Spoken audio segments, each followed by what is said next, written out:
Doctor Mohan Varghese, അങ്ങെങ്ങനെയാണ് ഈ exit poll ഫലങ്ങളെ കാണുന്നത്? 100-ലധികം സീറ്റ് എന്നുള്ള അവകാശവാദം ഇരുഭാഗത്തു നിന്നും കേട്ട തിരഞ്ഞെടുപ്പാണിത്. പക്ഷേ എക്സിറ്റ് പോൾ ഫലങ്ങളിൽ അങ്ങനെയല്ല കാണിച്ചിട്ടുള്ളത്. അപ്പോൾ ഇതൊരു ഭരണവിരുദ്ധ വികാരമല്ല എന്ന വിലയിരുത്തൽ ഇടതുപക്ഷം നടത്തുന്നു. ഇവിടെ രണ്ട് ലെവൽ ഓഫ് എക്സിറ്റ് പോൾസ് ആണ് കണ്ടത്. കഴിഞ്ഞ ദിവസം പുറത്തു വന്ന 10ഓളം എക്സിറ്റ് പോളുകളിൽ ഏതാണ്ട് എല്ലാ എക്സിറ്റ് പോളുകളും ഏതാണ്ട് 70 മുതൽ 90 വരെ സീറ്റുകൾ, അതായത് വ്യക്തമായ ഭൂരിപക്ഷം UDF ലഭിക്കുമെന്ന നിഗമനത്തിലെത്തി നിൽക്കുമ്പോൾ ഇന്ന് പുറത്തു വന്ന ടുഡേസ് ചാണക്യ മറ്റൊരു ചിത്രമാണ്, ടോട്ടലി കോൺട്രാസ്റ്റിംഗ് ഒരു ചിത്രമാണ് വരച്ചു കാട്ടുന്നത്.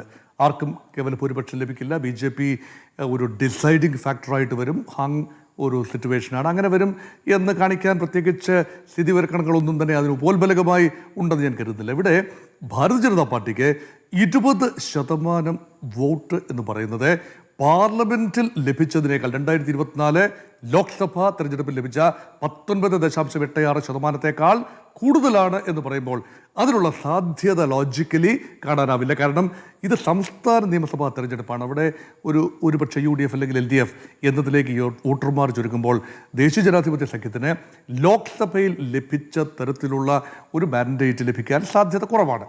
അത് മാത്രമല്ല 20% ലഭിച്ചാൽ അതിനെ എങ്ങനെയാണ് സീറ്റായി കൺവേർട്ട് ചെയ്യുക? അങ്ങനെയെങ്കിൽ 10-11ഓളം സീറ്റുകൾ എന്ന് പറയുമ്പോൾ അത് വലിയൊരു നമ്പറാണ്. നോക്കൂ, ഇതിന് അടുത്തെത്തുന്ന നമ്പർ ബംഗാളിലാണ്. 2021 തിരഞ്ഞെടുപ്പിൽ ബംഗാളിൽ BJPക്ക് 77 സീറ്റുകൾ ലഭിച്ചു. അതിന് തൊട്ട് മുൻപ് നടന്ന 2016 തിരഞ്ഞെടുപ്പിൽ 20% വോട്ട് ലഭിച്ചപ്പോൾ കിട്ടിയത് കേവലം സിംഗിൾ ഡിജിറ്റ് നമ്പേഴ്സാണ്. അത് 293 അംഗ നിയമസഭയിലാണ് എന്നോർക്കണം. അതുകൊണ്ട് ആ രീതിയിൽ കേരളത്തിൽ എങ്ങനെയാണ് പ്രൊജക്റ്റ് ചെയ്യുക?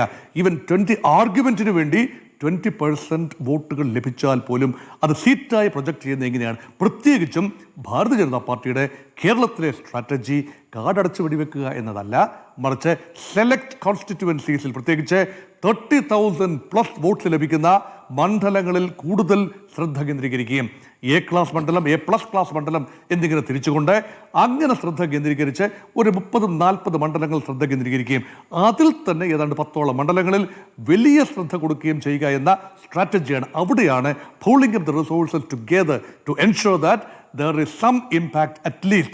ആ ഒരു മെത്തഡോളജി അതെങ്ങനെയാണ്? അത് BJPയുടെ തന്ത്രമാണ്. പക്ഷേ മെത്തഡോളജിയിൽ അതെങ്ങനെയാണ് റിഫ്ലക്റ്റ് ചെയ്യുന്നത്? അതുകൊണ്ടാണ് ഈ ടുഡേസ് ചാണക്യയുടെ നമ്പേഴ്സ് എന്ന് പറയുന്നത് അത്ര വിശ്വാസയോഗ്യമായ ഒരു നമ്പേഴ്സ് അല്ല. അതിനേക്കാൾ ആക്സിസ് മൈ ഇന്ത്യയുടെ കഴിഞ്ഞ ദിവസത്തെ ഒരു പ്രൊജക്ഷൻ കുറച്ചുകൂടി റിയലിസ്റ്റിക്കായി തോന്നുകയാണ്. അവരൊരു വലിയ റേഞ്ചിലാണ് പറയുന്നത്. ഏതാണ്ട് 75 മുതൽ 90 വരെയുള്ള റേഞ്ചിൽ ഒരു വൈഡ് റേഞ്ചാണ്. എനിക്ക് തോന്നിയത് ഈ സർവേകളുടെ എല്ലാം ആകത്തുക എടുക്കുമ്പോൾ തോന്നിയത് ഒരു സേഫ് റേഞ്ചിൽ വലിയ നിശ്ചയമില്ലാത്തത് കൊണ്ട് UDF ഒരു സ്ലൈറ്റ് എഡ്ജ് എന്ന് തോന്നുന്നത് കൊണ്ട് ഒരു സേഫ് റേഞ്ചിൽ ഒരു 70 മുതൽ 80 വരെയാണ് മഹാഭൂരിപക്ഷം സർവേകളും പറയുന്നത്. അപ്പോൾ അവിടെയാണ് അതിൻ്റെ സർവേകളുടെ ഒരു മെത്തഡോളജിയെക്കുറിച്ച് ഡോക്ടർ ഗോപകുമാറും ഒക്കെ ഡോക്ടർ B അശോകും എല്ലാം തന്നെ സംശയങ്ങൾ പ്രകടിപ്പിച്ചതിൻ്റെ അതിൻ്റെ ചൂട് പിടിച്ച് തന്നെയാണ് എനിക്കും ചിന്തിക്കാനുള്ളത്. കാരണം കേരളത്തിൽ അത്ര ലളിതമല്ല ഈ മൂന്നാമത്തെ ഒരു മുന്നണി അല്ലെങ്കിൽ NDA ഇപ്പോൾ എത്രത്തോളം ആഴത്തിലേക്ക് ഇറങ്ങിയിട്ടുണ്ട്. ഇവിടെ നോക്കൂ, അവിടെയാണ് കമ്മ്യൂണിറ്റികളുടെ ഒരു പങ്ക്. നോക്കൂ, ഹിന്ദു പാർട്ടി എന്ന് പൊതുവെ അറിയപ്പെടുന്നത് ഈഴവ സമുദായത്തിൻ്റെ വലിയ പിന്തുണ ഒരു കാലത്തുണ്ടായിരുന്ന CPM ആണ്. കേരളത്തിലെ ലാർജസ്റ്റ് ഹിന്ദു വോട്ട് ബാങ്ക് ഉള്ള പാർട്ടി CPM തന്നെയാണ് അന്നും ഇന്നും ഇപ്പോഴും. ഇതുവരെ BJP അതിലെ ഈഴവ സെഗ്മെന്റിന്റെ ഒരു വിഭാഗത്തെ ലോക്സഭാ തെരഞ്ഞെടുപ്പിൽ കൊണ്ടുപോയി എന്നാണ്. തീരെ ചെറിയൊരു വിഭാഗമല്ല. ആറ്റിങ്ങൽ ലോക്സഭാ മണ്ഡലം, അതുപോലെ ആലപ്പുഴ ലോക്സഭാ മണ്ഡലം ഒക്കെ നല്ല നമ്പറാണ്. ഏതാണ്ട് 50,000 മുതൽ 1,00,000 വരെ വോട്ടെങ്കിലും ആ സമുദായത്തിൽ നിന്ന് തന്നെ ഒരുപക്ഷെ BJPയിലേക്ക് പോയി. ആ ട്രെൻഡ് ഇപ്പോൾ അറസ്റ്റഡായി എന്നതാണ് ടുഡേസ് ആക്സിസ് നൗ ഇന്ത്യയുടെ ഒരു കണക്ക്. അതായത് മുസ്ലിം ക്രിസ്ത്യൻ കൺസോളിഡേഷൻ, ന്യൂനപക്ഷ ഏകീകരണം UDFന് അനുകൂലമായി സംഭവിച്ചപ്പോൾ ഹൈന്ദവ ഏകീകരണം സംഭവിച്ചില്ല എങ്കിലും നഷ്ടപ്പെട്ട ഈഴവ വോട്ടുകളുടെ ചെറിയ പങ്ക് തിരിച്ചെത്തി എന്ന രീതിയിലാണ് ആ റിപ്പോർട്ടുകൾ കണ്ടത്. അത് ശരിവെക്കുകയാണെങ്കിൽ തെക്കൻ കേരളത്തിൽ LDFന് പഴയ നില ഒരു പക്ഷേ തുടരാനാവും വിത്ത് റെഡ്യൂസ്ഡ് മാർജിൻ. BJP ഒരു സ്ഥാനാർത്ഥിക്കും വേണ്ടി വെള്ളാപ്പള്ളി ഇത്തവണ ഇറങ്ങിയിട്ടില്ല എന്നതും വെള്ളാപ്പള്ളിയുടെ പ്രസ്താവനകളോട് കണ്ണടച്ചു എന്നതും ഒക്കെ ഇതിനോട് കൂട്ടിച്ചേർത്ത് വായിക്കണം അല്ലേ? അവിടെ ഇവിടെ മാൻ ഓഫ് ദ ഇലക്ഷൻ അല്ലെ മാൻ ഓഫ് ദ ഡേ അല്ലെങ്കിൽ മാൻ ഓഫ് ദ മാച്ച് എന്നൊക്കെ പറയുമ്പോൾ ശ്രീ വെള്ളാപ്പള്ളി നടേശനിലേക്ക് തന്നെ നമ്മുടെ കണ്ണുകൾ എത്തേണ്ടി വരും. കാരണം UDF ഒരു നല്ല മാൻഡേറ്റ്, ഒരു മെച്ചപ്പെട്ട മാൻഡേറ്റ് ലഭിക്കുന്നു എങ്കിൽ catalytic role was played by Vellappally Natesan with negative remarks. ഇത് തീർച്ചയായും ന്യൂനപക്ഷ സമുദായത്തിൻ്റെ കൺസോളിഡേഷനും മലബാറിലെ മെച്ചപ്പെട്ട ഒരു മാൻഡേറ്റിനും UDF സഹായകരമായി.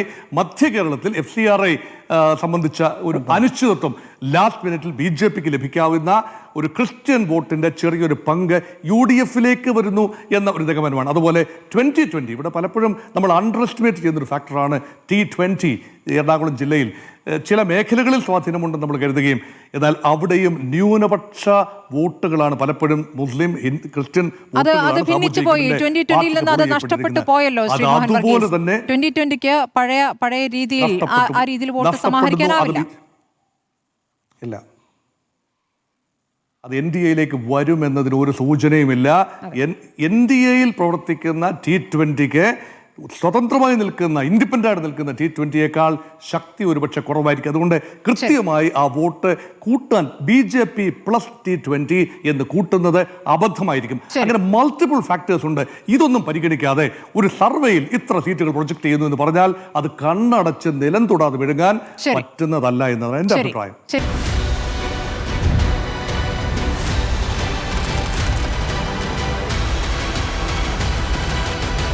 Debate with Smriti Parathikkad.